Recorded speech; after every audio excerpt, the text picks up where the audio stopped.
जय हिंद दोस्तों, आप सभी लोगों का बहुत बहुत स्वागत है। तो पिछले पार्ट में अनेक शब्दों के लिए एक शब्द में हम लोगों ने 35 सवाल देख लिए थे। घटना चक्र में जो भी प्रीवियस ईयर के क्वेश्चंस दिए हुए हैं आर ओ के और बाकी किसी इंपॉर्टेंट एग्जाम के, तो हम लोग सॉल्यूशन के साथ अच्छे तरीके से देख रहे हैं। और पीडीएफ जो है वो आप लोग डाउनलोड कर लीजिएगा, वो आप लोगों को मिल जाएगा वहाँ ग्रुप में, तो वहाँ से आप लोग उसे रख लीजिएगा। चलिए स्टार्ट करते हैं। जो जोता बोया ना गया हो उसके लिए एक शब्द हम क्या यूज़ करते हैं? तो हम उसे बोलते हैं अकृषित। जो जोता या बोया ना गया हो उसके लिए अकृषित शब्द का हम प्रयोग करते हैं। जहाँ तक बात है ऊसर का, तो जिस जमीन में उत्पन्न करने की शक्ति नहीं होती है उसे हम लोग ऊसर कहते हैं। तो ऊसर को हम लोग और क्या बोल सकते हैं? बंजर के नाम से बोल सकते हैं कि अनुपजाऊ भूमि है। इसका विलोम शब्द क्या हो जाएगा कि उपजाऊ भूमि है, फर्टाइल है। और बंजर का हो जाएगा बैरन लैंड है। सब कुछ खाने वाला, जो सब कुछ खाने वाला है, तो सर्व, हमेशा सब कुछ आप याद रखिएगा कि सर्व जो शब्द है वो सभी जगह सब कुछ इस तरह से शब्द के लिए प्रयोग में आता है। तो सर्वाहारी हो जाएगा। सर्वाहारी का मतलब क्या हो गया? जो सब कुछ खाने वाला है। लेकिन यहाँ देखिए क्या लिखा है, सर्वहारी। तो यहाँ पर इसका जो वर्तनी है वो सही नहीं है। सर्वाहारी होता तो हमारा ऑप्शन बी होता, और बाकी सर्वभक्षी सर्वग्राही ये होगा नहीं, तो इसलिए यहाँ पर जो ऑप्शन है वो उपर्युक्त में से कोई नहीं होगा। तो जो सब कुछ ग्रहण करता है उसे हम लोग कहते हैं सर्वग्राही, और जो सब कुछ भक्षण करने वाला है उसके लिए एक शब्द है सर्वभक्षी। वह समारोह जिसमें गुरुकुल के स्नातकों को विद्या अध्ययन कर लेने के उपरांत विदाई दी जाती थी, इस वाक्यांश के लिए क्या एक शब्द है? समावर्तन। उसे हम लोग समावर्तन बोलते हैं। और गुरुकुल में एक बात ध्यान ये दीजिएगा कि र पे यहाँ पे बड़ी ऊ की मात्रा नहीं है बल्कि छोटी ऊ की मात्रा है, इसीलिए उसे गुरुकुल कहते हैं। प्रतिपदा का उपयुक्त अर्थ क्या हो जाएगा? जो भी पक्ष की पहली तिथि है वो हो जाएगी आपकी प्रतिपदा। इसमें दो तीन चीज़ें हैं, उसको देख लीजिए। जो पक्ष की पहली तिथि है उसे तो हम प्रतिपदा कहते हैं। मास के किसी पक्ष की 11वीं तिथि, जो 11वां दिन है, उसे हम बोलते हैं एकादशी। तथा मास की 30वीं तिथि या शुक्ल पक्ष की 15वीं तिथि, उसे हम लोग कहते हैं पूर्णिमा। कनिष्ठिका, जो सबसे छोटी उंगली है कनिष्ठिका, और मध्यमा के बीच की उंगली को हम लोग क्या बोलते हैं? अनामिका। तो जैसे मान लीजिए कि इस तरह से है हाथ, ठीक है? तो ये मान लीजिए कि ये अंगूठा है, तो अंगुष्ठिका। उसके बाद ये क्या हो गया आपका? तर्जनी। ये आपका हो गया मध्यमा। ये आपका हो गया अनामिका, जिस रिंग फिंगर जिसमें कहते हैं, जिसमें अंगूठी पहनते हैं। और ये सबसे छोटी उंगली आपकी हो गई कनिष्ठिका। जिसके पेट में माँ ने रस्सी, रस्सी को ही हम बोलते हैं दाम, रस्सी बांध दी हो उसे कहते हैं दामोदर। दाम धन उदर, दाम हो गई रस्सी, उदर के साथ यहाँ बंधी हुई है, तो ये हो गया दामोदर। और ये कृष्ण जी के लिए ये शब्द प्रयोग में आता है, क्योंकि माँ यशोदा जी ने उन्हें एक बार उनके नटखटपन के लिए रस्सी से उनके पेट को बांधने की कोशिश की थी। हालांकि उन्हें सफलता नहीं मिली थी क्योंकि रस्सी हर बार छोटी पड़ जा रही थी। पीछे पीछे चलने वाले के लिए हम लोग क्या बोलते हैं? देखिए, चलने वाला, जब चलने की बात आती है तो वो गमन से उसका अर्थ निकलता है। तो गम शब्द हमें कहीं ना कहीं दिखना चाहिए। या फिर चलने के लिए चर भी होता है। जैसे रात्रि में विचरण करने वाले को हम लोग क्या बोलते हैं? निशाचर। तो अनुचर बोल सकते हैं, पीछे पीछे के लिए अनुचर। पीछे पीछे के लिए अनु हो गया, जो बाद में है उसके लिए भी अनु हो गया। तो पीछे पीछे चलने वाले के लिए शब्द है अनुचर, और या फिर आप बोल सकते हैं अनुगामी। इसीलिए इसका आंसर जो है वो ए और बी दोनों दिया गया है। जिसकी कोई कीमत ना हो सके या जिसकी कोई कीमत ना लगा सके वो तो अमूल्य है। और बहुमूल्य का मतलब जिसका बहुत ज़्यादा कीमत हो, ठीक है? जिसका मूल्य बहुत अधिक हो उसके लिए बहुमूल्य का हम प्रयोग करते हैं। और मूल्य के आगे यहाँ पे अ लगा हुआ है, अ उपसर्ग। इसका मतलब ये क्या हो गया कि नहीं के अर्थ में, कि आप नहीं लगा सकते इसका मूल्य क्योंकि इतना ज़्यादा बेशकीमती है। और बहुमूल्य है तो बहुत ज़्यादा इसका मूल्य होगा। थोड़ा नपा तुला भोजन करने वाला, इसके लिए कौन सा एक शब्द हो जाएगा? मिताहारी। अब कम आप खर्च करते हैं तो उसके लिए आपको मितव्यय कहा जाता है। मितव्यय मतलब कम खर्च, मितव्ययी कम खर्च करने वाला। तो उसी तरीके से मिताहारी, यानी जो नपातुला थोड़ा भोजन करने वाला है। और यहाँ पे देखिए मितव्यय, जैसा कि हम लोगों ने बात किया, तो उसका विलोम शब्द हो जाता है अपव्यय। कम या नपातुला खर्च करने वाला, उसके लिए एक शब्द क्या हो जाता है, मितव्ययी। गुरु के समीप रहकर अध्ययन करने वाला, उसके लिए एक शब्द होता है अंतेवासी। जिसके हृदय पर आघात हुआ हो, उसे हम लोग कहते हैं मर्माहत। जो अपने पद से हटाया गया है, वो हो जाता है पदच्युत। और यहाँ पर अब देखिए आगे, जिसे किसी वस्तु की स्पृहा, स्पृहा का अर्थ होता है कोई इच्छा या फिर कामना। तो जिसे किसी वस्तु की इच्छा नहीं है, स्पृहा नहीं है, कामना नहीं है, उसके लिए एक शब्द क्या होगा। यहाँ पर देखिए निस्प्रिय भी होगा और निष्प्रिय भी होगा। संधि अगर आप थोड़ा सा भी जानेंगे तो आपको पता चलेगा कि निष्प्रिय और निष्प्रिय दोनों हो सकता है। जिसकी पूर्व से कोई आशा न हो, वो अप्रत्याशित। अगर आशा है पहले से, जिसकी पूर्व से कोई आशा होगी तो प्रत्याशित। ये प्रत्याशित और अप्रत्याशित एक दूसरे के विलोम शब्द हो जाएंगे। झगड़ा लगाने वाले मनुष्य के लिए एक शब्द नारद, क्योंकि नारद जी हमेशा कहा जाता था कि देवताओं की बात फिर वो वहां पहुंचा देते थे असुर लोक में, और असुरों की बात देवताओं तक, तो नारद कहा भी जाता था कि झगड़ा लगाने वाला मनुष्य है। महल के भीतरी भाग को हम क्या बोलते हैं, अंतःपुर। याद रखिएगा, जो क्षीण न हो सके, उसके लिए एक उपयोग शब्द क्या होता है, अक्षय। क्योंकि क्षय का मतलब ही होता है जो क्षीण हो जाए, और अ उपसर्ग यहाँ लगा दीजिए तो अक्षय का अर्थ हो जाएगा जो क्षीण न हो सके। उसी तरीके से जो मिट न सके वो अमिट, और जिसका अंत न हो वो अनंत। जिसके सिर पर चंद्र हो, वो हो जाएंगे चंद्रशेखर, क्योंकि शेखर जो है वो चंद्रमा के लिए आपने प्रयोग कर लिया। अशेखर, चंद्रशेखर। जो चक्र को धारण करता है वो चक्रधर। अब देखिए, ये चंद्र ग्रहण भी आपको पता है, चंद्रमा की वह स्थिति जब उस पर पृथ्वी की छाया पड़ने से उसका कुछ या सारा भाग दिखाई नहीं देता है, तो उसे हम लोग क्या बोलते हैं, चंद्र ग्रहण ही होता है वो। इसी तरीके से सूर्य ग्रहण के भी ऊपर हो जाएगा बात। जिसके हृदय में ममता न हो वो निर्मम। जिसके हृदय में ममता न हो उसे हम निर्मम बोलते हैं, और जिसके हृदय में क्षमा न हो वो हो जाएगा निर्दय। देखिए फिर ये क्वेश्चन है, जिसके हृदय में ममता नहीं है उसके लिए एक उपयुक्त शब्द हो जाएगा निर्मम। तिलक लगाने में किस अन्न का प्रयोग किया जाता है, तो वो अक्षत कहलाता है। अक्षत का प्रयोग किया जाता है रोरी के साथ में। तिलक लगाने में प्रयोग किया जाने वाला अन्न अक्षत होता है, चावल ही होता है, वो छोटे छोटे दाने होते हैं। जौ का प्रयोग हवन सामग्री में करते हैं, इसलिए यहाँ पे जौ आंसर नहीं, अक्षत होगा। जिसका जन्म छोटी जाति या निचले वर्ण में हुआ है उसे हम लोग क्या बोलेंगे, तो उसे हम लोग बोलते हैं अंत्यज। ये बात याद रखिएगा। अंडज का अर्थ क्या है, देखिए ज का अर्थ यहाँ पर हो जाता है जन्म लेने से। पंकज, पंकज जो है वो आपका कमल का पर्यायवाची है। क्यों, क्योंकि पंक का अर्थ होता है कीचड़ और ज का अर्थ होता है पैदा होना। तो जो कीचड़ में उत्पन्न होता है, कीचड़ में खिलता है, वो क्या हो गया आपका कमल। उसी तरीके से यहाँ पर अंडज, अंडज का मतलब हो गया अंडे से उत्पन्न जो हुआ है वो अंडज। जिसे छूना मना हो अथवा जो छूने योग्य न हो उसके लिए अछूत शब्द का प्रयोग करते हैं। अंत्यज शब्द के लिए सही वाक्यांश क्या होगा, तथाकथित निम्न जाति में जन्म लेने वाला।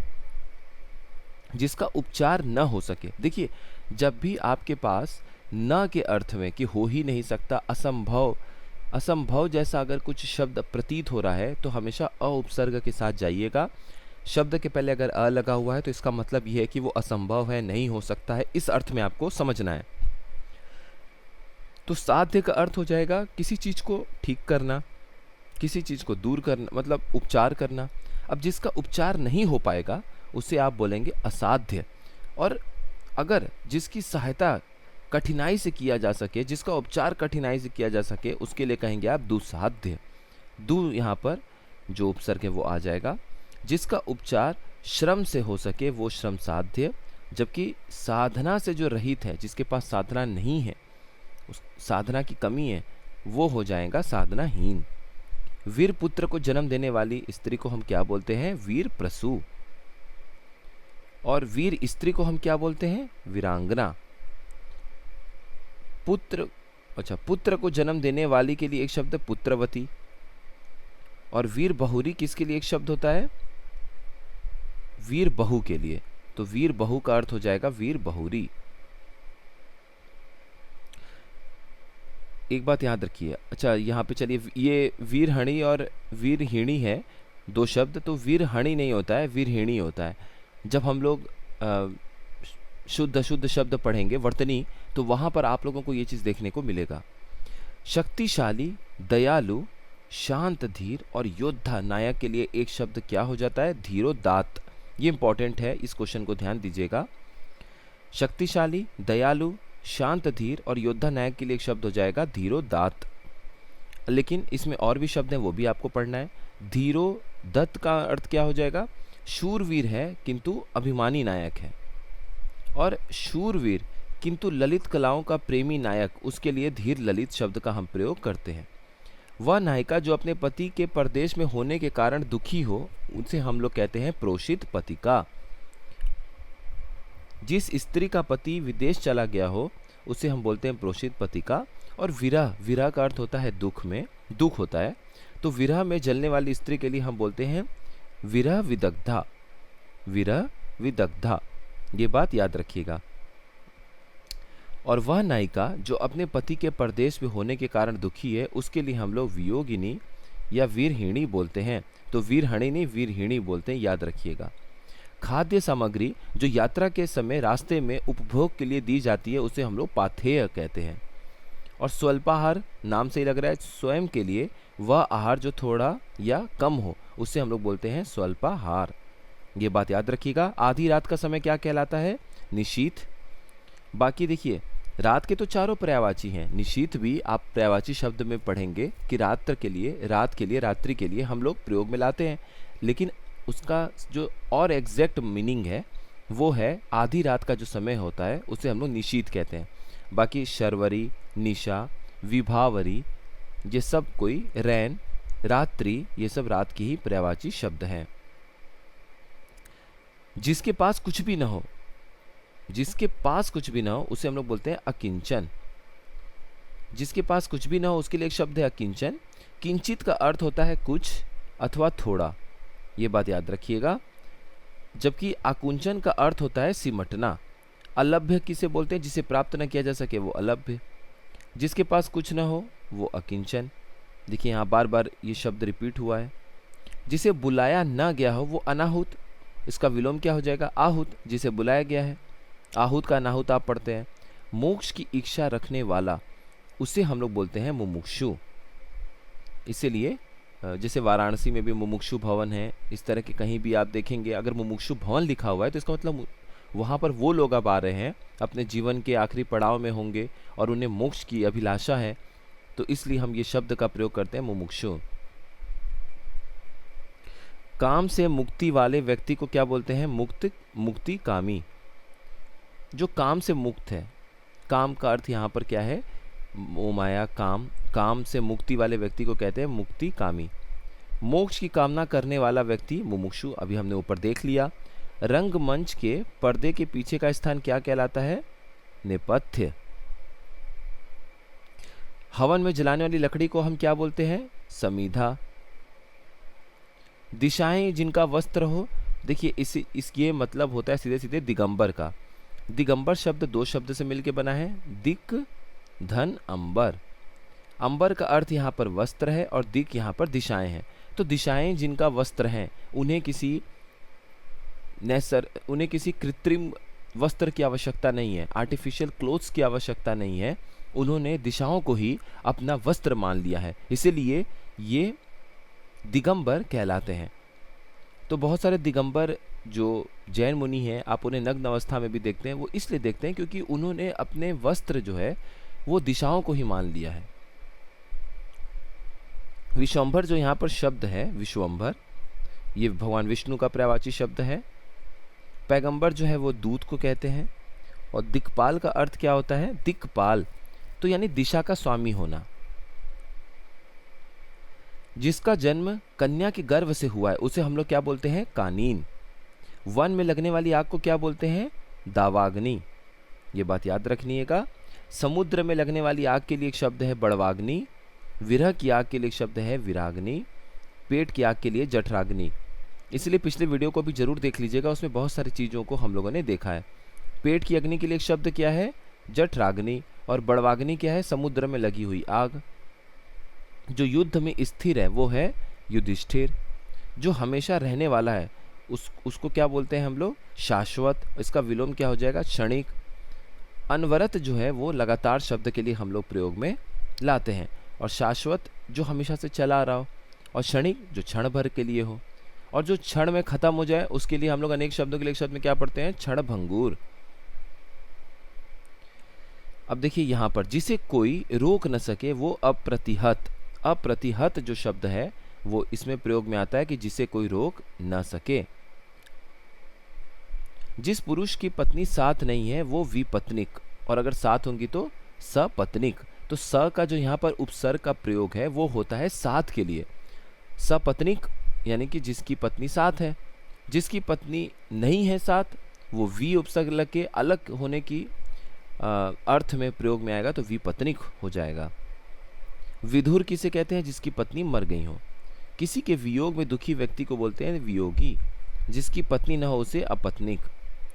जिस पेड़ के पत्ते झड़ गए हों उसे हम लोग बोलते हैं अपत या फिर पत्रहीन। पत्र पत्ते के लिए हो गया, पत्ता रहित हो गया, क्योंकि उस पेड़ के पत्ते झड़ गए हैं, इसलिए हम उसे प्रयोग में ला सकते हैं पत्रहीन। और अपत भी बोलते हैं। और गिरा हुआ जो पत्ता होता है उसके लिए हम वो शब्द प्रयोग करते हैं प्रपण। याद रखिएगा, गिरे हुए पत्ते को हम बोलते हैं प्रपण। तैरने की इच्छा को हम क्या बोलते हैं? तितिर्षा। हाथी की पीठ पर रखे जाने वाले आसन के लिए शुद्ध शब्द क्या होता है? हौदा। हौदा बोलते हैं उसे, ध्यान रखिएगा। अब यहाँ हम 2-3 चीज हम लोग और पढ़ लेते हैं। घोड़े की पीठ पर रखने की गद्दी को कहते हैं जीन। घोड़े आदि की पीठ पर कसने की जीन को कहते हैं काठी। जिसे युद्ध के समय पहना जाता है वो बख्तर या बख्तर दोनों कहलाता है। ठीक है।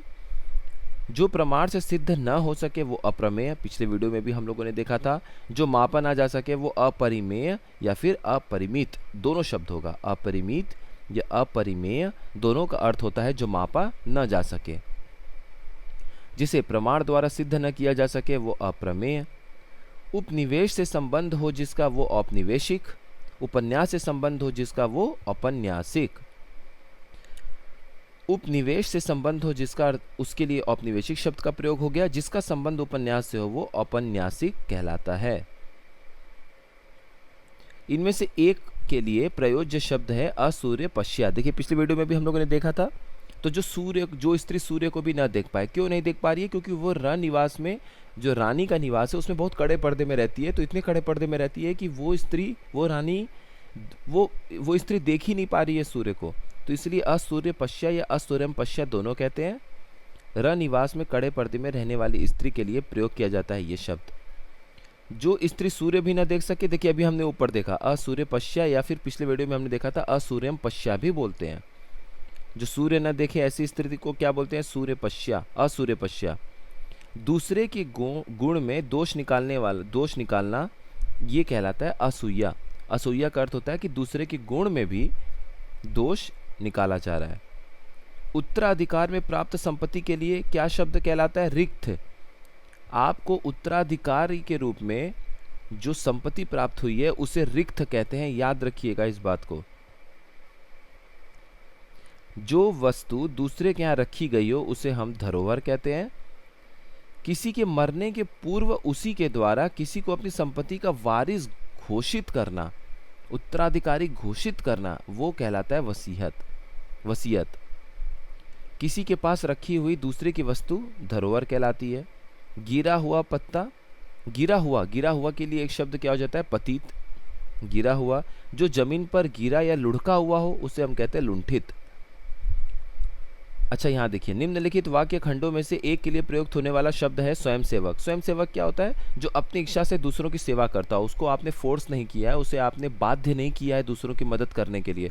वो अपनी इच्छा से, स्वयं की इच्छा से दूसरों की सेवा करना चाह रहा हो, तो इसलिए वो स्वयंसेवक है। और बिना वेतन के काम करने वाले को तो हम लोग अवैतनिक कहते हैं। वैतनिक जो वेतन पे काम करता है, अवैतनिक जो बिना वेतन के काम करता है। अपना उद्देश्य पूर्ण होने पर संतुष्ट ऐसे व्यक्ति को हम क्या बोलते हैं? कृतार्थ। और कृतज्ञ का उल्टा क्या होता है? कृतघ्न। तो लगभग ये 93 क्वेश्चन है, यहाँ तक हम लोगों ने देख लिया। और इसके बाद हम लोग कल जो अगला वीडियो आएगा वो इसके बाद से हम लोग इसको कंटिन्यू करेंगे। तो आप लोग यहाँ तक अच्छे से देख लीजिएगा। इसके बाद इसकी पीडीएफ जो है वो आप लोगों को ग्रुप में शेयर कर दी जाएगी। देखिए बहुत इंपॉर्टेंट है, सिर्फ 2 वीडियो में आप लोग इतने सारे क्वेश्चंस देख लिए, और लास्ट तक अगर 3-4 वीडियोस अभी आप लोग और देख लीजिएगा और पढ़ लेंगे तो आप यकीन मानिए कि यहाँ से तो 10 नंबर आपका गलत होना नहीं है। अब बहुत टफ पेपर बन गया, ऐसा शब्द वो बना देंगे कि कोई सुना ही ना हो, तो फिर वो बात अलग है, फिर वो आपको परेशान होने की उसमें कोई ज़रूरत नहीं है।